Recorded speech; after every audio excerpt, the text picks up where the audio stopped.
नवाज भाई आप पहली बार हमारे शो पे आए।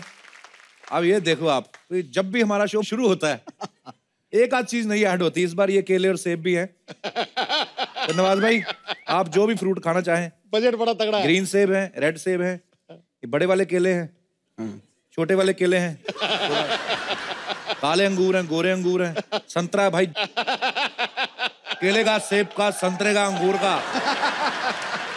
जो चाय मांगता है लेने का। मुझे लग रहा है जाके बेच दूं मैं। यार पूरा टोकरा। स्ट्रगल बड़ा किया है नवाज भाई ने यार। वही याद आ रहा है मुझे। स्ट्रगल इतना किया नवाज भाई, मेरे को बड़े प्यारे लगते हो आप। अच्छा फ्रूट तो फिर भी बहुत बड़ी चीज, मैंने सुना धनिया भी बेचा है इन्होंने। मेरा एक्चुअली मैंने वाकई मेरा बैठ के बात करते मजेदार बड़े होते हैं इनके किस्से। उसी दौरान जब मैं छोटे छोटे रोल कर रहा था उनके पैसे तो मिलते नहीं थे। तो क्या होता था, मेरा एक दोस्त था, उसने बोला कि नवाज भाई 100 के 200 करने हैं क्या? हमने हाँ करने हैं, क्यों नहीं करने? तो उसने बोला चलो दादर चलते हैं। तो हम मीरा रोड से दादर गए। तो उसने 100 खुद के मिला, 100 मेरे लिए, 200 का हमने धनिया लिया इतना। और वहीं दादर जो सब्जी मंडी है ना, वहीं पे रख के, और 10 की गड्डी 10 की गड्डी 10 की गड्डी।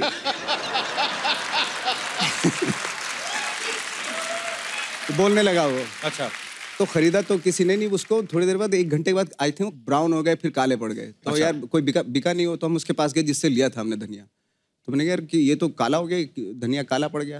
अच्छा। पहले उसके ऊपर पानी डाला था आपने?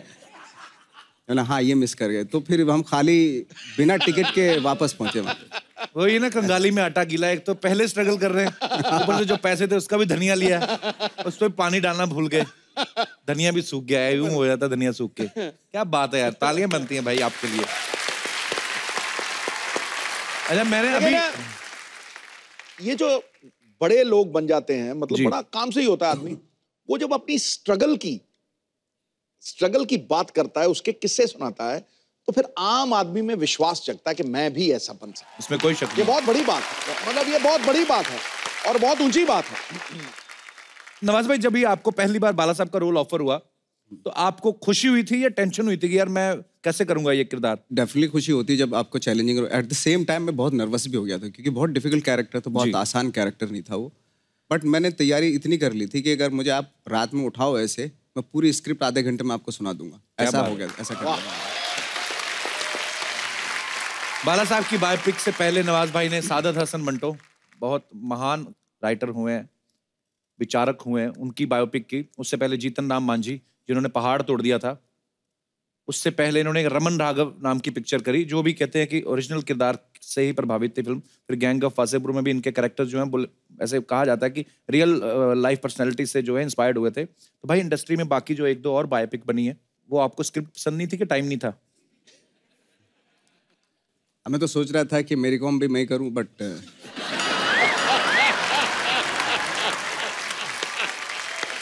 पर ये कमाल का एक्टर है ना, ये गेटअप वेटअप लेके कर भी डालते। उसके लिए मेकअप थोड़ा ज्यादा करना पड़ता। नवाज भाई जो भी किरदार करते हैं ना, पूरा उसमें घुस जाते हैं। नवाज भाई आपने जो रमन राघव किया था, साइकोपैथ किलर का रोल, उस समय कौन से किरदार में घुसे थे आप? कुछ फर्क नहीं तो पड़ा आपको ऐसे कैरेक्टर को निभाने में? मतलब फर्क पड़ा था, मैं हॉस्पिटलाइज्ड हो गया था एक्चुअली। क्या हुआ था? 8 दिन के लिए। अच्छा। हाँ। पर नवाज भाई सीरियसली फर्क पड़ता है अगर आप कोई ऐसा किरदार करते हो? फर्क पड़ता है, क्योंकि कहते हैं ना कि अगर आप किरदार से कुछ लेते हो तो वो भी आपकी लाइफ से बहुत कुछ ले लेता है। ये बहुत बाद में पता चलता है एक्चुअली। हाँ। फिर मैं इसलिए सहमत हूँ। मैं ना भाई कॉलेज के दिनों में एक प्ले करते थे, प्रकाश कपाड़िया साहब है जिन्होंने एक प्ले लिखा था ब्रह्नला। उसमें अर्जुन को श्राप मिल जाता है कि तुम नारी के उसमें रहोगे, भेष में भी, और तुम्हारी हरकतें भी वैसी होंगी। तो मेरे को भी वो किरदार मिल गया। तो मैं क्या करता था, कॉलेज जब छुट्टी हो जाती थी तो वो लहंगा पहन के, चुनरी लेके, मैं क्योंकि रिहर्सल करे तो वही पहन के घूमता रहता था। सिद्धू पाजी थोड़े दिनों बाद ना, मैं जब प्ले हो भी गया, हमारा प्ले फर्स्ट भी आ गया, नेशनल भी चले गए, तो मैंने खुद ही रियलाइज किया कि मेरी चाल वैसी थी। तो कसम से, पर ये सही बात है। लेकिन एक बार चल के तो दिखाओ, एक बार करिए जरा। चल अभी तो बताया क्या। अच्छा देखो ना, आदमी नॉर्मल दाढ़ी बड़ी रखी हो तो आदमी ऐसे चलता है कि और कैसे हैं आप। तो सोचो ऐसे ही दाढ़ी बड़ी रखी तो मेरे को ध्यान में थोड़ी ना कि मैं कैसे चल रहा हूँ। और सर ऐसे आप ठीक है, बाकी लोगों को लगता है बंदा आया तो ठीक था, और हो जाता है।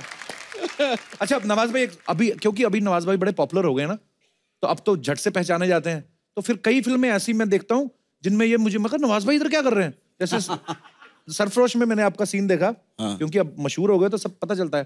तो एक फिल्म में बेचारे आए, एक ही सीन किया, कितने सारे थप्पड़ खाए और वो उनको पुलिस वाले पीटते हैं ये वो, पर इतने से किरदार में अपने आप को बता देना कि मैं कितना अच्छा एक्टर हूँ, ये बहुत बड़ी बात होती है। आपने वो किया इन्होंने। ऐसे कितने रोल किए होंगे नवाज भाई, और कोई ऐसी हसरत रह गई है जो आपने अभी तक पूरी नहीं की? मैंने आई थिंक छोटे छोटे रोल तो आई थिंक बहुत सारे 20-25 किए होंगे, लेकिन आधी फिल्मों के तो बारे में किसी को पता भी नहीं है। बस बहुत सारी सी ग्रेड की फिल्में भी थी उस वक्त पे बनती थी, तो उसमें भी करता था मैं।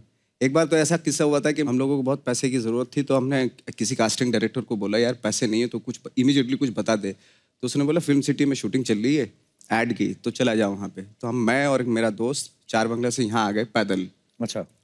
तो ऐड की शूटिंग चल रही थी, तो बस में बहुत सारे ज़रूरत थी आर्टिस्ट की, जो जूनियर आर्टिस्ट भी थे। तो उसी में असिस्टेंट ने हमें उसी में वहीं बैठा दिया कि यहाँ बैठ जाओ और कुछ बिजनेस करते रहो। क्या करोगे? मैंने कहा मैं सो जाता हूँ या अखबार पढ़ लेता हूँ, ताकि किसी को चेहरा भी ना दिखे, नहीं तो लोग बोलेंगे अरे एनएसडी से और देखो क्या कर रहा है ये। तो एनीवे वो शूटिंग खत्म हो गई, हमें 2,500 रुपये मिला उसको भी। जैसे हम लेके जा रहे थे, पीछे से जो जूनियर आर्टिस्ट का जो कोऑर्डिनेटर होता है उसने पकड़ा, कौन हो तुम लोग? मैंने जूनियर आर्टिस्ट हैं। तो कार्ड दिखाओ कहाँ है?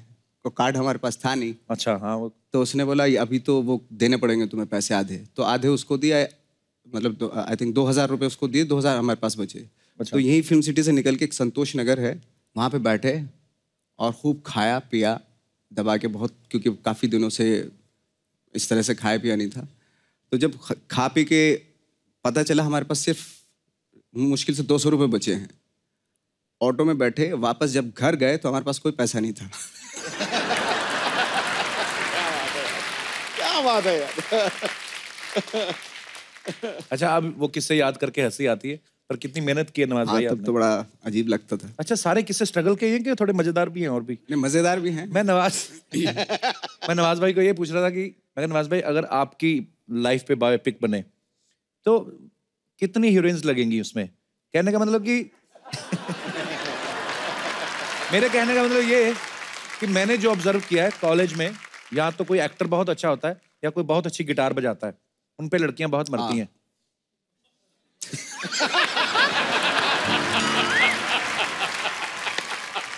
कई बार ऐसा हुआ है एक्चुअली। जैसे ग्रुप है, ग्रुप में हम लोग बैठे हैं स्ट्रगल के दौरान, और उसमें लड़कियां भी हैं, और कोई लड़का होता म्यूजिशियन होता था। शाम के टाइम बैठे हैं और वो जैसे उसने गिटार बजाना शुरू किया, जिसको मैं ताड़ रहा था बहुत देर से, पता चला वो कहीं और ताड़ रही है। बात सही है ये, बिल्कुल सही बात है। नवाज भाई सोचो, मैं और दिनेश साथ में बैठे थे, तो सेम जो आप बोल रहे हो, ये अपना दिनेश नहीं जो गिटार पे है, देख लो आप। अब आप खुद सोचो कि लड़की बैठी हो और मैं और दिनेश दोनों, किसको पसंद करेगी? पर इसको कर लेती थी।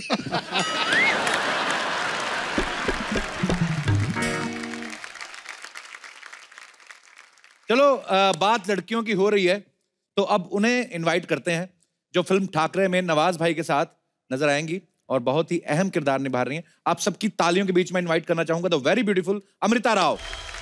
आज निगाहों को वो मंजर प्राप्त है। आज निगाहों को वो मंजर प्राप्त है जिसके आगे सारी सुंदरता समाप्त है। कपिल, बंद कर दे ये सेट के ऊपर सारी लाइट, रोशनी के लिए इनका चेहरा ही पर्याप्त है। वाह, अभी थोड़ी देर पहले नवाज बाहर है, चाकू छुरियां खंजर, आपके लिए रोशनियां बंद कर दें। सिर्फ नजरें ही काफी है। आप बिलीव नहीं करेंगी, मैं आपसे पहले भी मिल चुका हूँ। ऑफ कोर्स, मैं कैसे भूल सकती हूँ?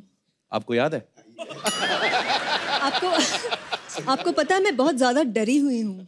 क्यों? क्योंकि इससे पहले जब मैं आपके शो पे थी और हम बातें कर रहे थे जी, मेरे घर पे, मेरे रूम में पूरा का पूरा फॉल सीलिंग गिर गया मेरे बिस्तर पे। तो उसमें हमारा कोई कसूर नहीं, आपको पूरे पैसे देने चाहिए थे ना।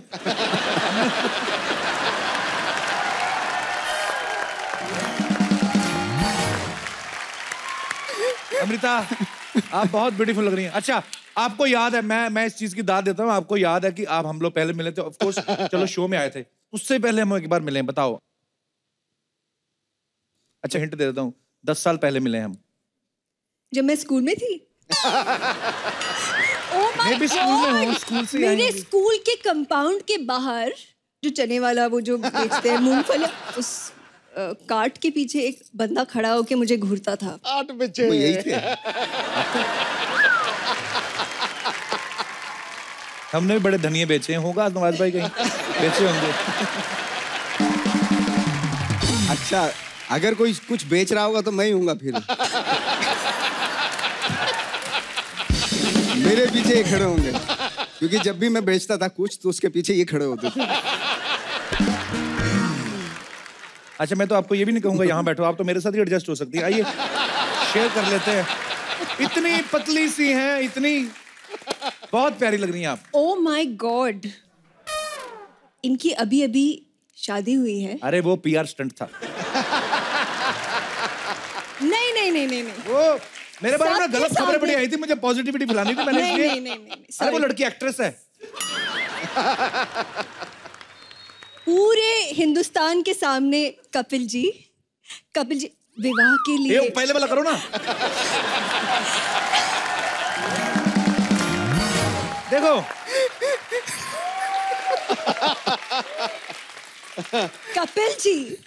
कपिल जी आपके विवाह के लिए कांग्रेचुलेशन। Thank you. अच्छा, मैं आपको बताना चाहता हूँ कि शादी भले हो गई, दिल से मैं वही हूँ। शादी से पहले वाले वही हूँ भाई, और वही रहूंगा। वही रहना। क्या बात कर रहे हो आप?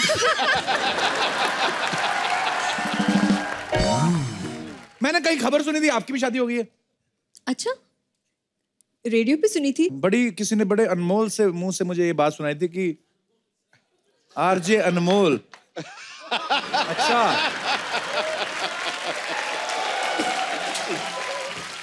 चलो अब तो मामला क्लियर हो गया। मैं भी शादीशुदा, आप भी शादी, मिलके फ्लर्ट करते हैं।